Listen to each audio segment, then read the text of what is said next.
হ্যাঁ বলো বৌদি বৌদি কি বলছিলে বৌদি কি বলছিলে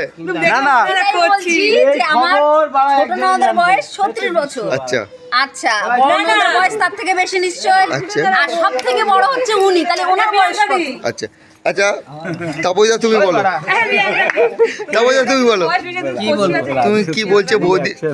আচ্ছা দাও বৌদি কি বলছে বলো। একদম ফুলে গেছে। বাবা তোমাদের বিয়েটা ভিডিও দেখিছো? আচ্ছা চিনতে পারবে না তোমার দাদা, সেই মাথায় সেই লেভেলের তোমাদের উপর আমার সেই বুড়িদি শাড়ি। বুড়িদি এদিকে তাকাও বুড়িদি, পেছন দেখে লাভ নেই, তুমি এদিকে তাকাও। তোমার কিছু বক্তব্য আছে? তুমি একটা কথা শুধু না বলো। আমার সামনে বিয়ে, আমার কোনো বক্তব্য ভালো না, বিয়েটা হয়ে যাক। তুমি একটা কথা শুধু বলো। ভালোবাসা আমার একটা ইচ্ছা একটা ভালোবাসায় আমার একটা ইচ্ছা আছে, আমার বিয়ে হয়ে যাওয়ার পর আমার সবাই মিলে এই ধরো কম্পোজরে দার্জিলিং বা গ্যাংটক ঘুরতে যাবো। আরে এটা বলো তুমি। তাই তো বলেছে তো, আমার আবার লোন ফোন শোধ হয়ে এটা বলো গেছে। তুমি। ভালোবাসা বয়স হয় না মনে হয়? মনে হয় মনে তাহলে অসুবিধা বলে না মনটাই তো দেখলাম না, মনটা- কথা বলছে না, এই যে